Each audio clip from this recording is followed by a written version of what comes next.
had enough. I just can't hold on to my thoughts anymore. And I'm done running away from making a video like this, which I should have if I wanted to. But like at the same time, I really didn't want to end up making this type of video in a long time. Neither did I want to end up being as hated as that one person who straight up did nothing but complain. But since the problems have been rapidly rising to the point where the fun and even sniping in general has been affected, it has to be said and done right here, right now. I want to talk about major issues regarding the game, starting from what I personally think are affecting sniping right now to what people commonly say about the game's issues currently. Before I jump into my own personal nitpicks of the game that I have regarding the game itself. However, before I really talk about all of this though, if you think I'm wrong based on the fact that I blue diamond every single sniper, got 100,000 kills on a single sniper, DSR 50, and I've gotten the best sniping clips in the game thus far, then I think you're lying to yourself. I don't want to waste any more time, so let's jump right into it. I want to start off with a few hot takes first, that I personally have a grudge against, which I firstly have a major grudge against 80 strafing. If you personally think that I have an issue regarding super jumping or any other movement else, I think they're already fine as they are, except for that one cheap movement I'm talking about right now. So what about 80 strafing? Couldn't you just aim at the center with any sniper and get the kill? Well, let's think this through, shall we? Mainly with high fire rate snipers, this isn't much of a problem, as well as autos / regs, where you could just hip fire or even track them easily. But for slow fire rate snipers, 50 to 75 RPM range, they're out of luck, because once they try their luck on aiming at the center, they have to cycle through the bolt long enough to the point where they just get deleted really easily by someone using that movement tech if they miss. This is where I have an issue regarding low fire rate snipers mainly, and not much on high fire rate based snipers, which we'll uncover shortly in the video. But I don't think even input queuing can even save low fire rate snipers from this too, ranging from DSR 50 to either the Mosin and Seiko, or even the one-tap torso conversion from Sigil, which is the 308. How this should be fixed, I'll tell you guys right now regarding my next topic, since it stacks. Regarding 80 strafing, I'm absolutely fine with regs / autos that have low time to kill to have full accuracy when it comes to this, mainly because their time to kill is already punishing enough to the point where it needs compensation. But when it comes to high time to kill guns, and even DMRs, and even high fire rate sniper rifles in this regard, I'm looking at you, Iris, then it suddenly becomes unfair. When you can have absolutely full accuracy and a cheap set of movement, no one can really touch you unless someone has a reg / auto or a whole gang shooting at that person. To compensate this annoyance, I wish 80 strafing for all high time to kill guns that were already buffed to oblivion, like the Honey Badger, Asval, GLK, or any strong autos / regs at the moment, especially DMRs, LMGs, and high RPM snipers, to have strafe inaccuracy, so that every time they try to attempt to use such a cheap method regarding movement, it's like their accuracy becomes hipfire accuracy, but maybe twice as bad or something like that. But with few exceptions though. I like to have a few exceptions with mid-air strafing and proning, mainly because mid-air strafing actually takes more skill and is usually benefited the best when super jumping, which is a signature movement tech that Bad Business has and always does take skill to use with, and proning since that's already easy to track down. I'm also fine if low time to kill guns that are off meta or aren't strong to begin with, like the XK, kept their full accuracy while strafing, since they were meant to be weak in the first place. Thus it makes sense to compensate such weapons with a movement tech that would help them become more efficient than ever before. It's because of the annoying set of 80 strafing that has came out of any other FPS games in general these days, which is something I'd much rather not talk about in a video, since that's a whole other topic else. And some other elements I knew that were familiar. I thought Bad Business played more like a free-to-play variant of Call of Duty Black Ops 6. I wasn't even joking when I was exaggerating this, which is already known to also have insane movement and a really brutal environment to snipe in terms of modern FPS games with kill feeds in it. Except that's 6v6 and Bad Business is 15v15. So what if I told you it's more like if Black Ops 6 had a mix with Modern Warfare's Ground War, And you combine that with Black Ops 6 already brutal map design, or any COD map design similar to how Tides, Convoy, and Homestead play, and you get bad business in terms of what it is right now. Basically, if the changes to 80 strafing were ever made, it would make bad business a lot more tolerable to sniping compared to what the state is right now. Especially since the sniping, in my opinion, is already good enough. And I guess maps and game modes are fine too, even if I did go as far as to compare those to Call of Duty, especially the maps. But it's still bad if the next issues aren't fixed yet, which I'll be discussing next. Before we get to really common complaints, I also have an issue regarding targeting, and there really should be something done about it at this point. You got people like Vixen, who just wants to play the game before the lag issues even existed, and all of a sudden he gets constantly targeted 24/7. Any player who's been a victim to targeting has suffered the issue since then, especially me at times. And I think Vixen, regarding one of his recent videos in terms of suggestions, was right about one thing for sure. This game really needs an anonymous mode.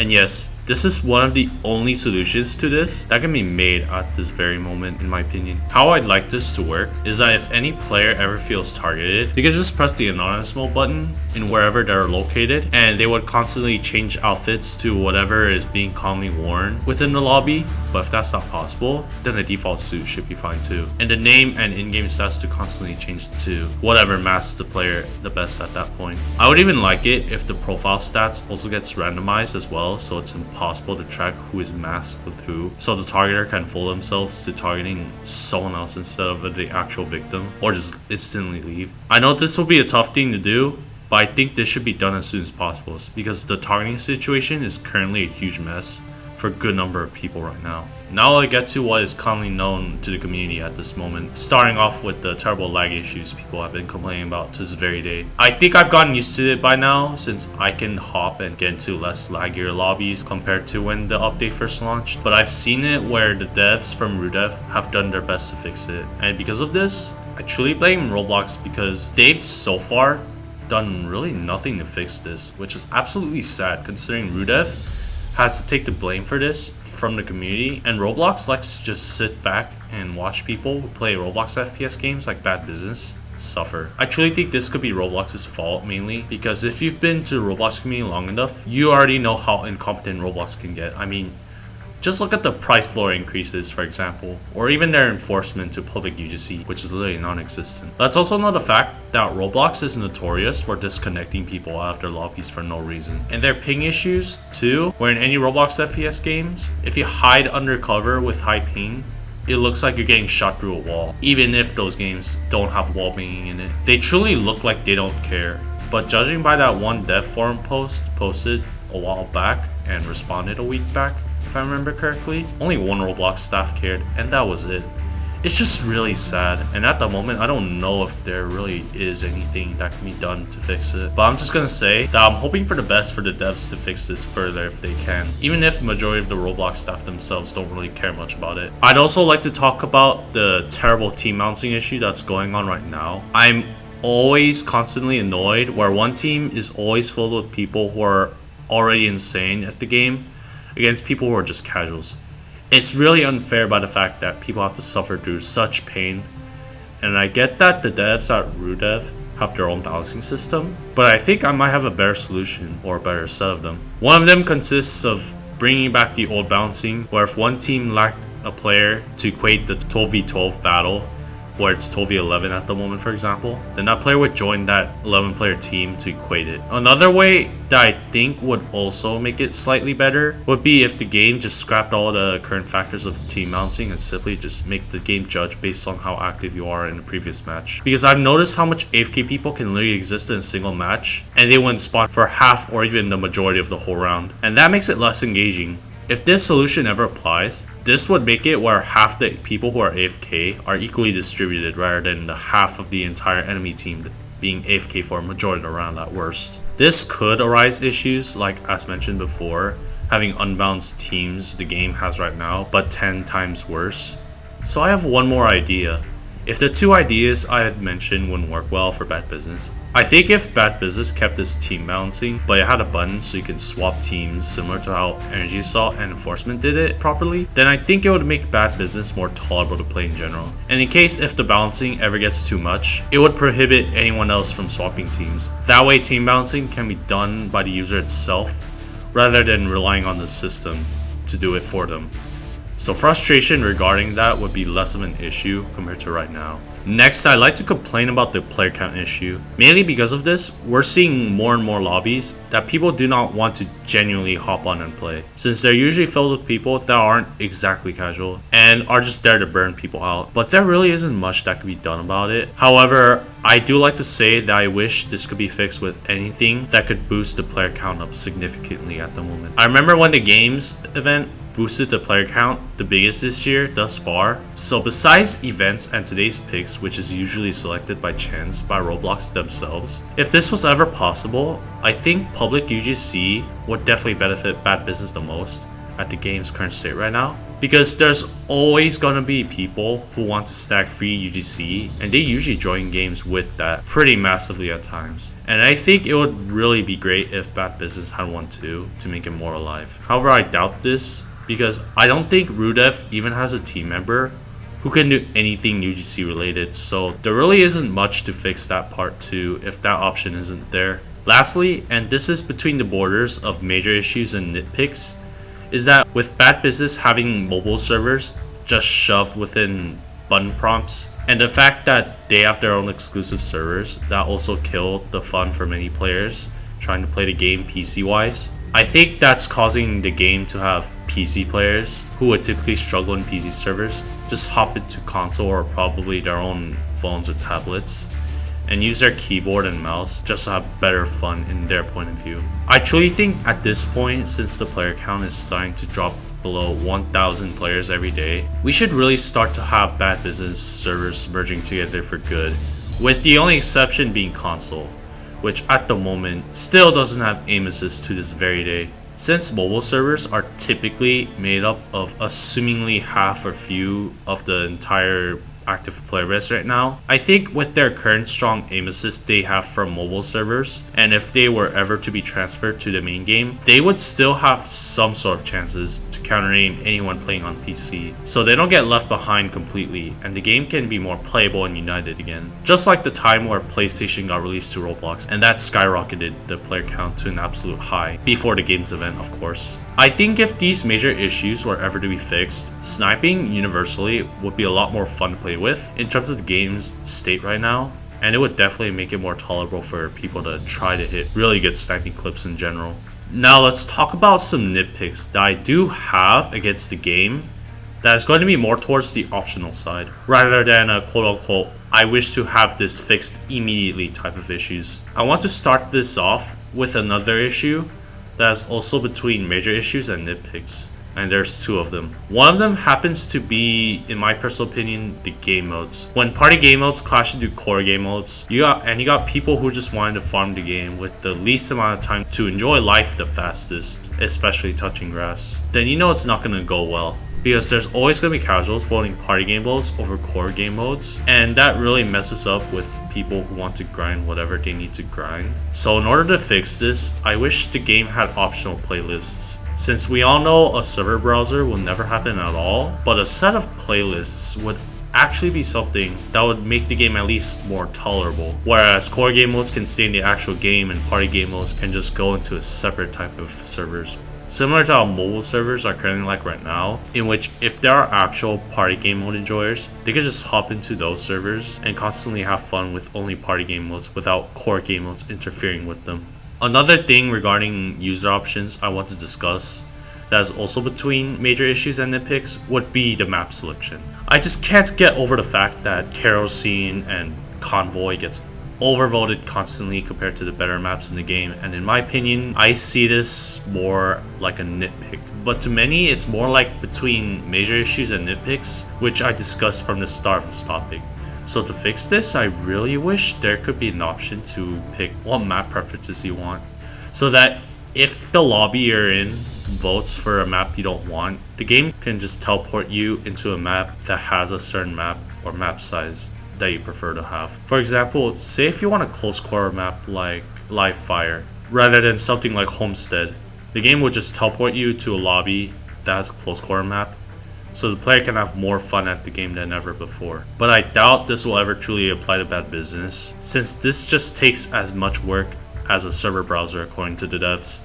So I don't think this is a must fix in my opinion. There's also a few things that Wild Aces was definitely right about, but they're more like nitpicks than anything if I'm being honest. First from his video I'd like to talk about would be the fact on how annoying it is to see red dots being allowed for snipers. I think Wild Aces already explained this clearly, but in case you hadn't watched his video, I'll just summarize this right now. It allows people to exploit the glint in exchange of being able to have an overpowered slug shotgun basically, which gets annoying. But as much as I do hate seeing clips using such an attachment, I don't think this is truly mandatory to patch out. What Wild Aces proposed in terms of refunding people, I don't think Rudev will ever choose to pick this option, and instead they went for a different approach where it shows a different type of glint instead, which they did say is not their highest priority right now. But I do truthfully think that it would be nice to have those type of people to have their own taste of their own medicine for trying to exploit what snipers have in terms of weaknesses, in terms of balancing snipers in the game itself. Well, other than iron sights, of course. Like I said though, I think it's fine at the moment to keep red dots as they are, as they aren't really a huge issue at the moment right now, as there are much worse issues out there. Another issue from this video is something he stated earlier in that exact video, where shoulders couldn't one-tap properly and throw snipers off really easily. But I think after whatever happened to the hitboxes and hit detection in general, it already works better now, and it would suit much better if this were to apply for collaterals instead. This is also what I consider a nitpick as well, since I also agree to this, but I don't think it should be applied immediately as soon as possible. However, I do think it works better if the arms count as piercing for his sniper rifles only, and if it pierces through the torso, it could count as a one-tap torso instead. But I only want to count the shoulder piercing once rather than twice, since it'd be unfair if there's like a triple lineup and your sniper only has 2 piercing, for example. What if it shoots the arm and torso and another arm? That would just make it into a single kill rather than a scratch on the other enemies you clearly lined up for in terms of collaterals. Speaking of piercing, I'll never understand why sniper rifles have to go through such piercing limitations. I can clearly understand the piercing situation in any other weapon else, but why should this apply to snipers if it doesn't really affect balancing, since they're single shot rather than multiple spam shots? Again, this is more like a nitpick that I question, but I think it'd be best if all sniper rifles in general never had piercing limitations at all. SV98 and Model 700 comes to mind when talking about this specifically. I also think that half scoping has gone on my nerves recently, as every time I try to shoot within halfway through the scope, it always shoots it inaccurately rather than where I want the bullet to land. This always annoys me, and in my opinion, I think it should be fixed, where if you're almost nearly close to scoping in completely, it should have its own accuracy stats where it's close to fully accurate, but not exactly accurate. Pretty much would be nice if it's set to like 0 to 1 hipfire accuracy, so it makes it easier to actually hit shots when half scoping, but not completely broken at the same time. However, I don't think this is mandatory as well, so this is also completely optional. And I also think this is more like a nitpick, because I think it would make it more overcomplicated, so I think this doesn't have to be mandatorily changed. Other than all of these, I truthfully think that's everything I wanted to uncover without having to go on a tangent about going on and on about how bad the actual in-game servers are, and definitely without massive whining that would have probably wasted everyone's time the biggest here. I'm truly thankful if any of you guys watched until the very end, because I really wanted to spill all of these issues I have with the game for about 3 years of sniping this game. I didn't really think of much earlier, back when I only main regs and autos, similar to many of you guys back in prototype to year 1 era. But now that I've gotten to sniping more often afterwards, and even to this day, the problems grew bigger and bigger, to the point where this video again really has to be made. I don't think I'll ever touch hubs anytime soon, unless I really want to make a video about anything I'd like to make. And I'll probably focus on doing anything that is other bad business content related, or anything I'd like to make related. And definitely not grinding anything to blue diamond at all anymore. Unless there's like a new sniper that comes out, which I doubt will come later this year, but much rather next year if I had to predict. Unless if I really want to grind more clips though, I again don't ever want to touch pubs ever again as much as possible. Unless if the major issues I mentioned gets fixed ASAP. Even if they don't get fixed, I at least had to say what I wanted to say, and that's all that matters to me, if I'm being honest. And the quote-unquote sweats and tryhards issue people would have had in mind actually isn't just in bad business, but in majority of the FPS genre these days now. So if you still think that's an issue, there really isn't much you can do about it other than you have to get better now. Otherwise, you might as well get invested into a different genre or real life, because those are starting to become better options from what I've heard. And yeah, that's everything I wanted to say, and I, once again, hope the major issues more specifically can get fixed. Do leave your opinions on what I had to say in the comment section below though, as discussions would be nice to listen to. And other than that, see you next time, I guess.